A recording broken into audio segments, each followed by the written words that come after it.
Membantu menyelesaikan, memberikan jalan keluar dengan kebijakan dari KKSK atau dari Kementerian Keuangan, sehingga nanti dari segi demand-nya bisa terselesaikan. Jadi saya rasa itu, saya sudah laporkan penyerapannya, saya janjikan penyerapan kami itu di Desember akhir itu, ya paling tidak 96% itu akan tercapai. Itu, terima kasih. Oh, jadi sebetulnya saya kesini mau lihat, dia bisa nyerap anggaran nggak? Saya sudah siap-siap memotong tadi. Tapi tadi memang ada beberapa bagian yang masih agak lambat penyerapannya. Tapi kita deteksi bareng tadi apa masalahnya, termasuk tadi beberapa pembatasan di SLIK. Dan kita pikirkan nanti caranya gimana untuk menghilangkan itu dalam waktu dekat. Dengan seperti itu maka demand-nya akan naik kencang. Jadi menurut beliau target 350.000 untuk tahun ini untuk FLPP bisa tercapai. Dan dia udah punya tuh setiap bulan gimana penyerapannya. Tapi tetap saya akan lihat akhir bulan seperti apa. Nanti kalau bagus, ya kita nggak pindahin uangnya.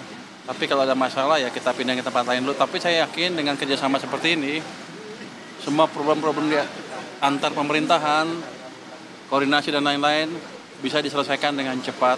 Ini kan semuanya kita yang bikin, aturannya kita yang bikin. Jadi kita bisa beresin dengan cepat itu. Dan saya sudah melihat cara mengatasi masalah tadi, kurangnya di mana ada demand yang terhalang dengan cepat. Dia idenya efektif, tapi saya suruh kerja. Enggak, saya yakin itu efektif karena kita diskusi cukup terbuka, cukup intensif, ngomong apa adanya, jeleknya apa, bagusnya apa. Jadi nggak ada pura-pura birokratif lah yang gini nggak ada. Kita ngomong apa adanya. Jadi ukuran rumah ada perubahan nggak? Dari 3645. Oh itu tadi yang untuk rumah menengah ke atas ya Pak ya? Apa yang di... Ya beliau tadi bagus sekali ya, memikirkan untuk manusiawi. Jadi terutama tanah-tanah yang dimiliki oleh negara dalam kekuasaan Dirjen Kekayaan Negara di bawah Departemen Keuangan, kita akan segera memanfaatkan. Itu yang satu kan di Pokarawaci kan? Iya Pak. Itu saya punya tanah situ berapa? 3,7 hektar, sangat ideal. Kita akan proses dengan cepat, tinggal dapat balik nama kita dari BPN. Saya udah suruh staf saya beresin dalam waktu 1 minggu 2 minggu, kalau enggak ya ada masalah lah, kalau enggak ada sanksi lah kira-kira gitu. Tapi itu kita bisa beresin cepat. Nanti begitu clear, dia akan buat programnya. Dia rumahnya katanya tadi 36, apartemen kan kecil kalau 36. Saya pikir buat aja lebih besar yang 5 manusiawi 45, jadi orang tinggal di situ cukup comfortable. Beliau setuju. Jadi kita akan percepat program-program seperti itu. Jadi diskusi tadi amat membangun sekali. Yang jelas hambatan-hambatan yang dihadapi beliau akan kita bisa hilangkan dalam waktu tidak terlalu lama. Mudah-mudahan target 350.000 akhir tahun untuk FLPP tercapai, dan yang tadi BSPS juga harusnya bisa tercapai. Saya sih nggak mau narik uangnya, tapi kalau dia nggak bisa nyerap, saya ambil duitnya juga. Iya Pak.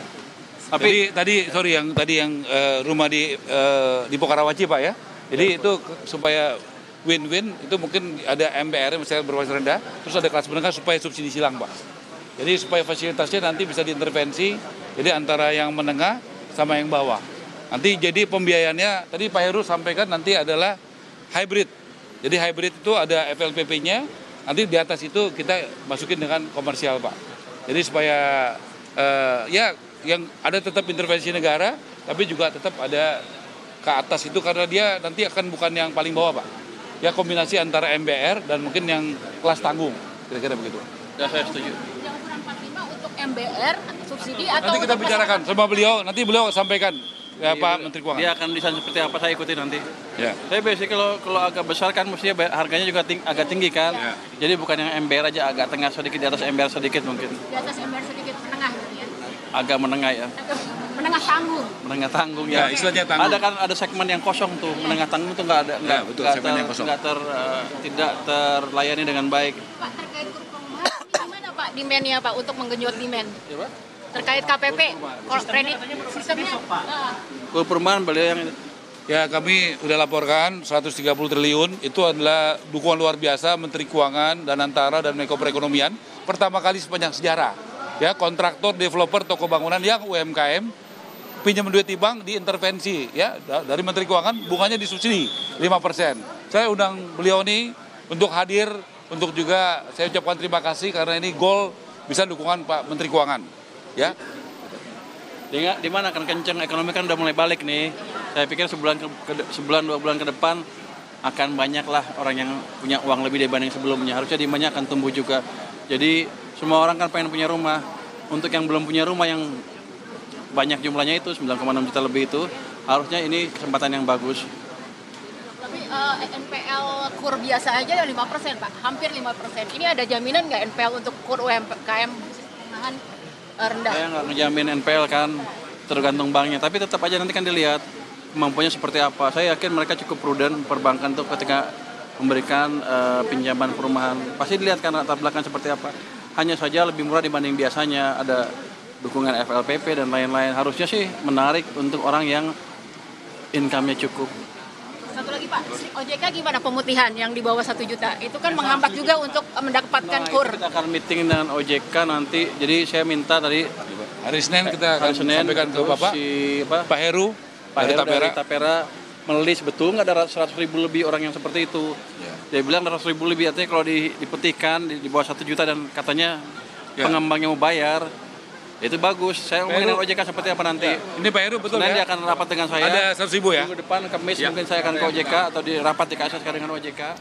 Minggu depannya. Itu tadi pernyataan bersama antara Menteri Keuangan dan Menteri Perumahan Kawasan Permukiman Marwarar Sirait yang sudah Anda saksikan. Dan belakangan ini memang Menteri Keuangan Purbaya Yudisadewa sedang rajin-rajinnya sepertinya untuk berkunjung ke kementerian untuk memastikan serapan anggaran dan program kementerian ini berjalan dengan baik sehingga alokasi anggaran negara ini bisa dilakukan atau bisa diberikan kepada kementerian, memberikan program-program prioritas dari pemerintahan Prabowo Gibran yang bisa diserap dengan baik dan dijalankan dengan baik. Tadi kalau menyimak pernyataan dari Purbaya dan maupun juga Marwarar Sirait sebagai Menteri PKP, tadi sempat ada menyoroti bahwa klaster-klaster perumahan bersubsidi yang dinilai belum layak, sehingga tadi diminta untuk dibesarkan kembali size-nya gitu kira-kira, dan juga Menteri Marwarar Sirait mengklaim bahwa standar yang lebih manusiawi juga akan disediakan sepertinya untuk rumah bersubsidi yang disediakan oleh Kementerian PKP.